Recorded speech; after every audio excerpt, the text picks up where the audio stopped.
Greetings and salutations, this is Philly Cat, and welcome back to Dream Daddy. Wow. It's just the lyrics I didn't really listen to before, it's hilarious. Oh yeah, we've gone on our date with, Welcome. You've got Hugo. dads. Now it's wanting us to talk to somebody else. I don't know. I feel like Joseph shouldn't be on here because he's freaking married.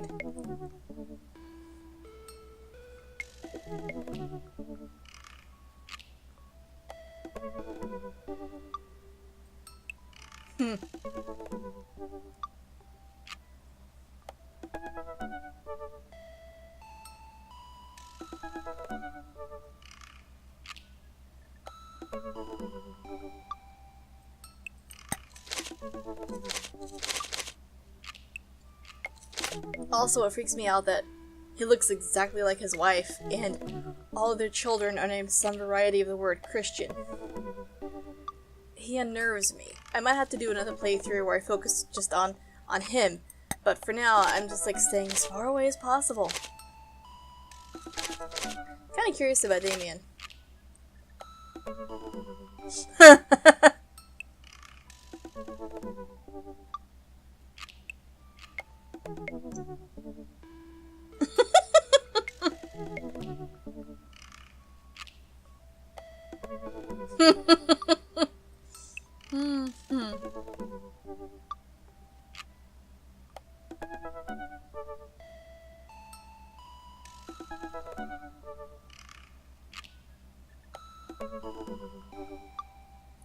Wow.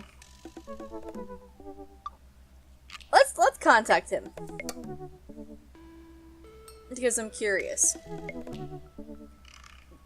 The minister scares. Pet every dog. Yes, pet every dog. All of the dogs. Every day. Pet them all. Yes, pet all of the dogs. Sorry, sidetracked. Damien seems really interesting. A little odd, but interesting. I think I should hang out with him to get to know a little better. I navigate to Damien's dad book and type out a message.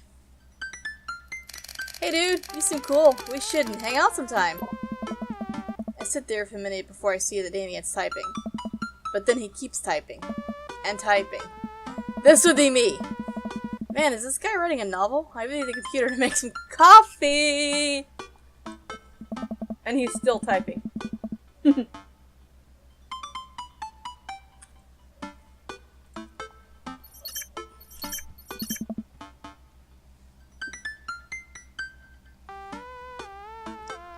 I must confess my excitement to be receiving your kind letter, for, as you see, I do find myself available to enjoy your company. I must ask for your forgiveness, however, as I believe our first meeting did not paint me in as gentlemanly manner as I would have liked. Oh, whoa, there's more. I would be highly flattered to enjoy your companionship at my residence for an afternoon tea and a stroller in my garden, should it please you. Till then, adieu. Wow. Reread it a whole bunch. Hey, Amanda, can you help me with something? Ugh. Dad, for the last time, I'm not popping your back pimples. Ew! No. Can you interpret this for me? I turn the computer to Amanda. She squints at Damien's message. I just don't understand NetSpeak. Like, is this how you kids communicate with each other now? Yeah. Oh, totally. This is a hot new thing. See, Dad, kids got over saying LOL and LMAO or whatever, and decided what they needed to do was bring it back to the 1800s. So, what do I do?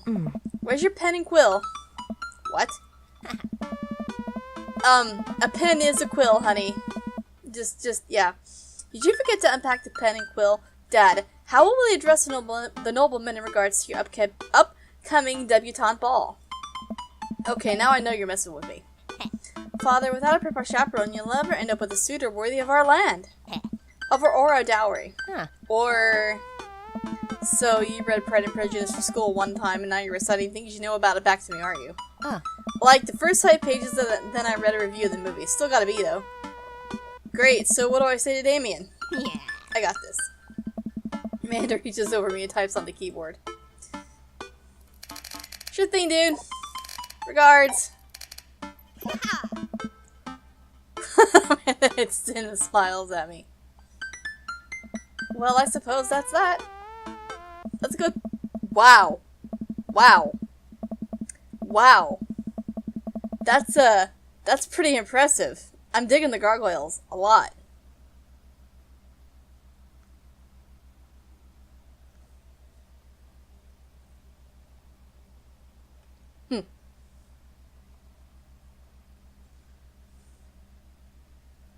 Sorry. Coffee. I make the short walk over to Damien's house. Well, I guess you can't really call that a house. It's more of a manor? Estate? The Gothic architecture looms over the other homes in the cul-de-sac. I walk past a couple of gargoyles guarding the front door and look around for a doorbell. There doesn't seem to be one. There's a knocker, dumbass! Dum-dum. Except, see, the gargoyles would have to be like pitbull dog style for me. Those are cool, though. I pull the large, ornately carved bat's head door knocker back, and a hollow sound echoes throughout the house as I strike it against the door. I wait several moments before the door slowly creaks open. Oh boy. It's a little creepy, but I enter the home and take a few steps into the foyer. It's not pronounced foyer, it's foyer, noting the oil portraits of who I assume are dead relatives hanging on the wall. No, he's actually a vampire. As I'm admiring them, the front door slams shut behind me. What the? Okay, that's an alligator. I think it's an alligator. Could be a crocodile, and I'm going to go with alligator. That appears to be some kind of canid or feline. Can't really tell. It's kind of sketchy. That's obviously a sheep. Big ol' horns. Can't identify that, but it has a lot of sharp teeth. Some kind of lizard, maybe. Hello? Silence. An oil lamp in the corner flickers dimly, casting ominous shadows against the wall. Why do I feel like all the people in these paintings are staring straight at me? Why is it so cold in here? Because it's a crypt. Where's Damien? Chris, pleasure to have you in my home. I look up and see Damien sitting at the top of a majestic staircase with a walking candle holder. I think you mean a candle holder that you carry while you're walking, because as far as I know, candle holders don't walk. But please do tell me if you ever find one that does, because that'd be amazing. What's with the door slamming shut? Oh, sorry, there was a draft. And the door creaking open when I knocked? Oh. I accidentally left the door unlocked. And the creepy oil paintings? I like oil paintings. Right. Ah. Right. Please, let me show you around. Okay. Damien leads me around his house, showcasing his parlor, sitting room, auxiliary sitting room, and the parlor again for some reason. Oh. This is one of the older homes on the block, yes, but nowhere near as old as the architecture might suggest. Oh. Through extensive renovations, I have been able to craft a residence that is both historically accurate to the Victorian period and equipped with the amenities of any modern dwelling. Nice. We walk past the door covered in bumper stickers, caution tape, and a Black Parade poster. I'm guessing that's his son's room. Did they listen to My Chemical Romance in the Victorian era? That's my son's room. You know how the rebellious teenage years are. Onward, onward, there's more to see. I want to sit down and have some of that food, drink that tea, relax in front of the fireplace. We reach the door at the end of the hall that Damien opens with a flourish. And this, oh wow, is the library. Can I live in here, please?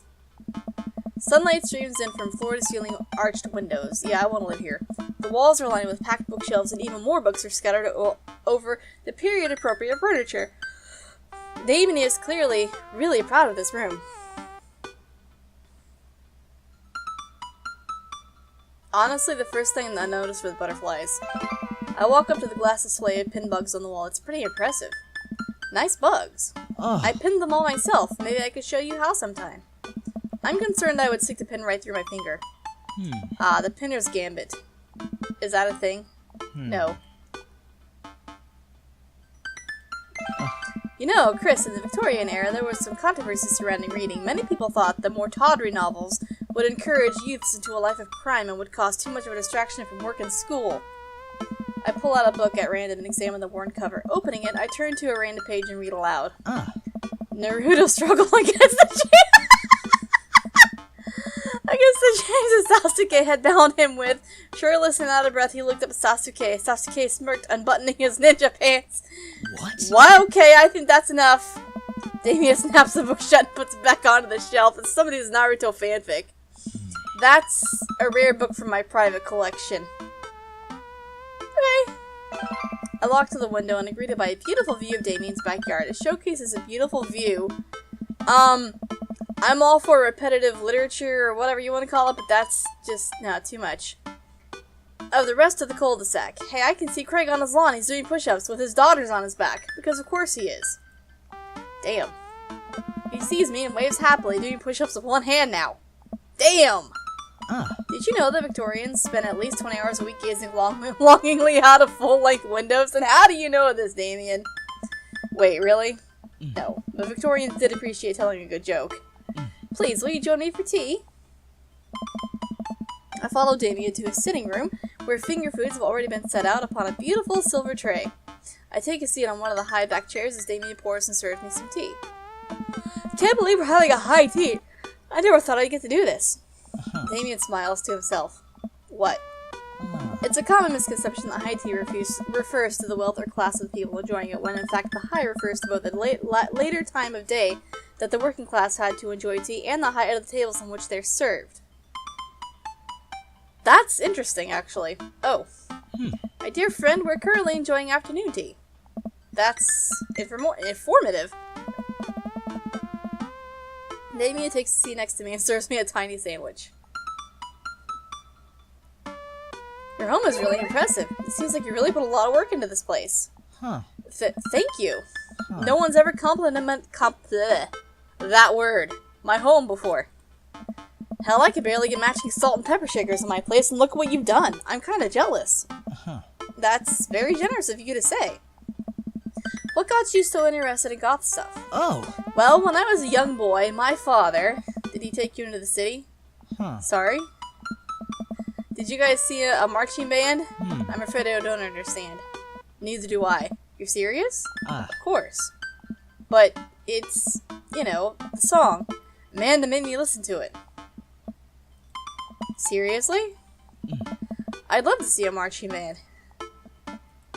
Nevertheless, I've always had a love of art, history, and fashion, which started off as a small hobby of collecting taxidermied animals, grew into sort of an obsession. It's a privilege to be able to appreciate the lives and culture of those who came before us, I think. Why not go all the way? I like not dying when I catch a cold. He takes a sip of tea. I can acknowledge that there are many very terrible things about the Victorian era, and try to live a life that strictly aligns with those ideals. And to try to live a life that strictly aligns with those ideals would be admittedly horrid. But I think it takes a critical mind to truly appreciate something to the fullest, to be cognizant of its flaws and love it all the same, and that's misspelled, sorry, but it is. Tell me, Chris, do you have any hobbies? Oh man, I do, but I don't know if I care about anything the way you care about this stuff. Well, I'd love to hear about your interests. Hearing someone talking about the things they're passionate about is intriguing and quite honestly rather attractive. Please, do tell me about your hobbies. Quick, sound sophisticated.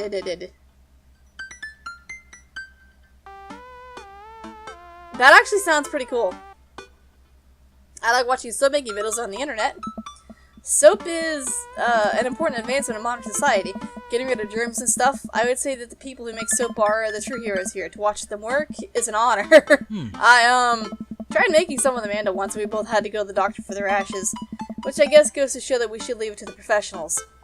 We finish our tea and finger sandwiches. Come, I have one more thing to show you. It's gonna be the animals, isn't it?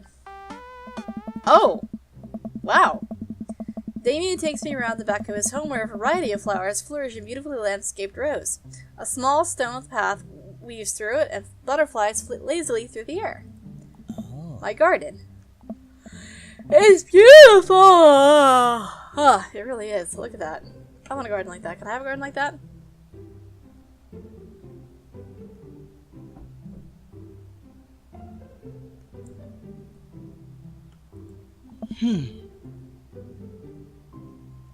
Thank you. Hey look, it's the gargoyles I was talking about. Victorians took flowers and floral arrangements very seriously. Yes, they did. I have studied this myself, in fact. You see, it was considered uncouth to discuss personal and romantic relationships in public, so lovers and friends alike would use bouquets to send secret messages to each other. Each flower and plant is symbolic of different feelings. Yes, I actually have studied this. This is interesting.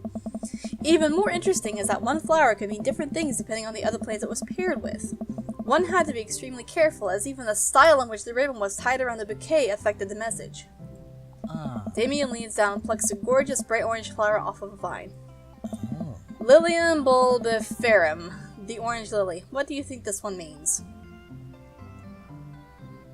I would have. Oh man. I forget, actually.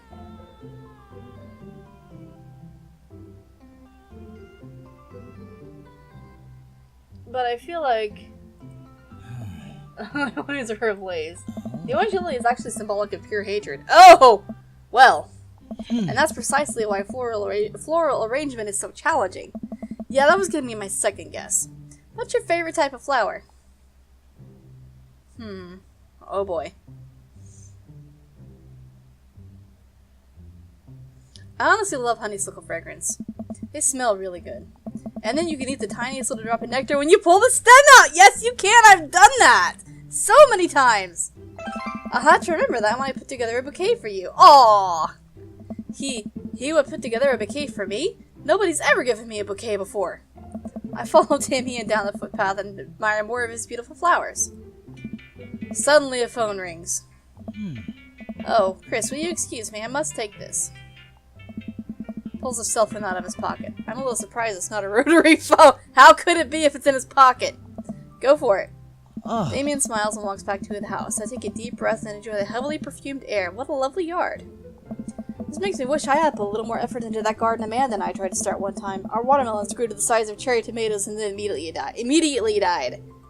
Speaking of cherry tomatoes, we have a whole bunch in the refrigerator. Oh hey, a gargoyle. Oh no, I knocked over the gargoyle. Fix that dog. Oh no! Oh my god.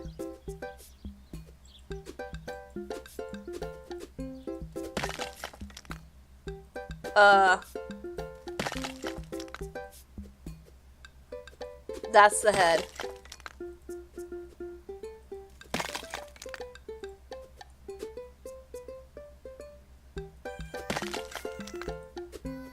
I don't know. Oh god.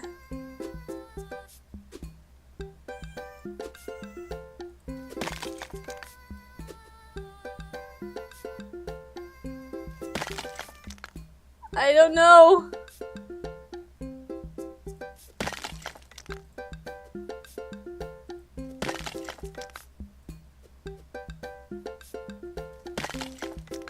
I don't know. No. Out of time. Oh no! I screwed it all up. Oh, he's gonna be so upset. I really gotta learn to save first. Crap, I can't figure this out. Oh, here comes David. He looks upset. Hope it's not about the Garg. Ah. My sincerest apologies to kept you waiting. There's an urgent matter that I must attend to, so... Ah. Chris, did you break my gargoyle? Oh my god.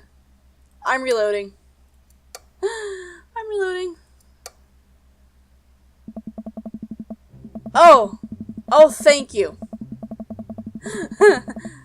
Okay. Garden. It's beautiful. Thank you. Blah, blah, blah. Floral arrangements are super serious. Yeah. Okay, this time we gotta answer the question correctly, though. 3 cheers for sweet revenge. The orange lily is actually symbolic of pure hatred. We knew that. And he likes this answer, so we'll go with that one again.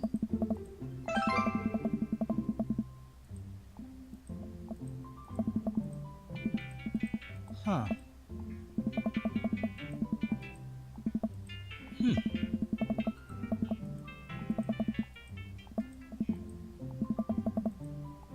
Okay, well, I know the one piece is That the head. dog.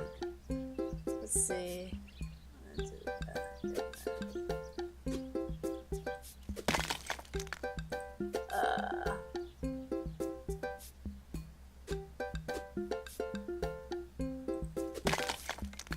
I will figure this out.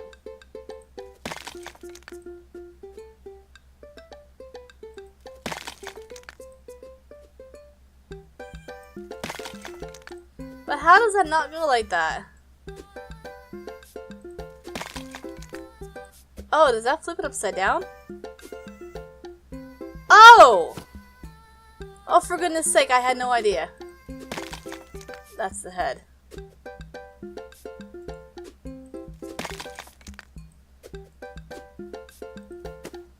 Okay, give me the head. Goal! Whew! Alright, I got it right the second time. That's actually really easy, just too much pressure. Phew, that was a close one. Oh, here comes Damien. He looks upset. Ah! My sincerest apologies I kept you waiting. Urgent matter I must attend to. Gotta take my leave. No problem, dude. Everything alright? Damien worries the hem of his coat with his fingers and looks away. Everything is perfectly fine, but it's Lucian. What's wrong? He appears to have, well, his teacher needs me to come to the school post-haste. Do you need help? Oh no, you don't have to. Let me come with you. Us dads gotta stick together.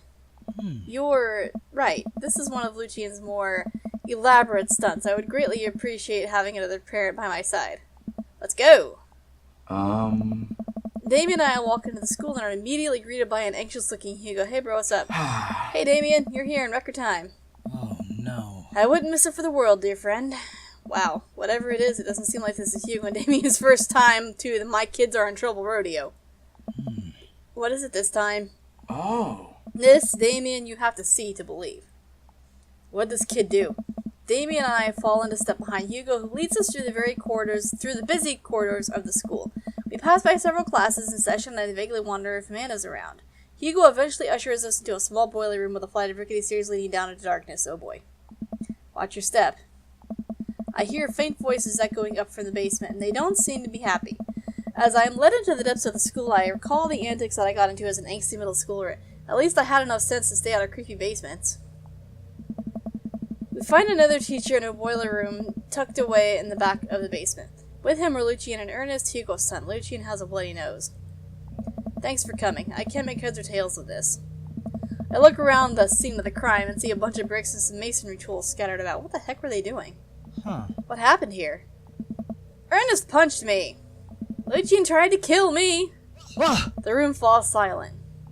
I was not trying to kill you, dumbass. I was just trying to build a brick wall around you and see what would happen. You promised me there was wine down here! You tricked me! Oh my god. Whoa, whoa, whoa. Just a second. Lucian, did you try to Cask of Amontillado Ernest? I'm neither confirming nor denying that. I turned to Damien and whispered to him. What's Cask of Amontillado? It's a classic Edgar Allan Poe short story where a man gets his enemy drunk, lures him down into a cellar with the promise of wine of a fine vintage, and buries him alive behind a brick wall. Yeah, I knew that already. It's a lovely story. So wait, Lucian, you tried to do that to him? I was curious to see how it would turn out. I wasn't actually going to lead him there. What was the thought process here? That Ernest was just going to sit still while you slowly built a tomb around him?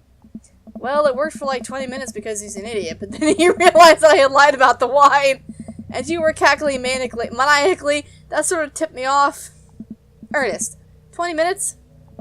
Dad, What? it took you 20 minutes, son? We just did an entire 2-week unit on the Cask of Amontillado, and it took you 20 minutes to realize Lucian was leading you into elaborate ruse? Did you even read the story? I read the first 5 pages and then read a review of the movie. Sweet man. It's only shake. 5 pages long and there is no movie. Yeah, you're right. I paid Lucian to read it for me. Actually, he didn't even pay me, so when you think about it, that was me teaching him a lesson. Damien and Hugo both have their heads in their hands. You guys are always telling me to engage in literature, and I did. I don't see a problem here. Alright, I'm filing this under what the hell. Don't do whatever that was again. You two are both suspended for a week. Ernest and Lucian high five. The teacher starts to step up the stairs. Hugo, I'll cover your class. Take your son home. Mr. Bloodmarch, you too. Thank you for your mediation. You all head up the stairs and out of the school in tense silence. Oh my god. Lucian, Damien, and I all pile into my car and begin to drive home. Lucian immediately pulls his head up and stares out the window, angrily. I'm not going to therapy again. Oh no. I know, son. It's entirely up to you whether or not you want to go. But I do care about you, and I can see that you're struggling, so if you do decide that you would like to speak to a professional about your feelings, we can do that too. Huh. Maybe you can spend this next week looking for a summer job. I know how much you want your own car. Can't believe Damien is keeping his cool. I'm impressed. Fine. Thanks for not freaking out too hard. I love you, son. Lucien continues staring out of the window. Love you too. We spend the rest of the drive in relative silence. The moment we pull into the driveway, Lucien hops out of the car, slams the door, and runs inside. I didn't expect to have that conversation in front of you. He and I have a lot we need to work out. It's alright. And all things considered, Lucien's bricklaying was pretty good. So there's your silver lining. There is that, yes. I really admire how you handled that. You were a lot more diplomatic with him than I would have been. I just want what's best for him, and I don't think yelling at him would do either of us any favors. It rarely does. You're a good dad. See you around soon? Oh. It would be my honor and my pleasure. Damien bows with a flourish. Classy. I come home to find Amanda curled up on the couch with a blanket watching TV. I'll plop down next to her. Yo. What you watching? Tiny House Hunting Brothers Extreme Edition. Ugh, I hate this show. I'm right there with you, bro. The couple on screen bickers back and forth while standing in an extremely small house made out of recycled bottles. The Tiny House Hunting Brothers watch them with bemused expressions, both of their heads touching the low ceiling. That's pretty much exactly what it's like, too. I told you I wanted a 2-bed, 2-bath, shabby chic cottage. This house doesn't even have a bathroom. But honey, the outhouse is only 20 yards away. It's not that bad. I am not pooping outside, Greg. Why don't they just get a regular-sized house? I don't know. How'd afternoon tea go? It got strange. We had to go to the school to pick up Lucien since he tried to. He lured Ernest down to the cellar with the promise of a fine vintage to try to rip him out of the wall, right? How did you know that? Has everyone read the story except for me? Lucien live-streamed the entire thing. Oh my god! Of course he did! This entire day is beyond me. But otherwise, it was a fun day. That Damien guy's a character, but he's really good company. A surprisingly diplomatic dad. I dig his style. You know what? Me too. Me 3! That's true, except I don't do beer. Beer makes me sick. I can't drink it.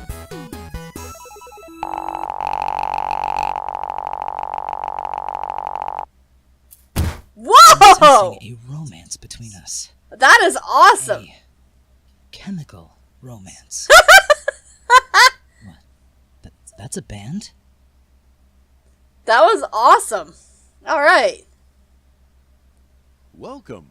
You've got dads. Alright. And, as usual, I'm gonna end this episode here. I think a date per episode is pretty good rate to do this. So yeah, that was fun. Learned some new stuff, reviewed some old stuff I already knew, and had a good time with Mr. Goth Vampire Guy. Anyway, thanks for watching, hope you enjoyed, and I'll see you later.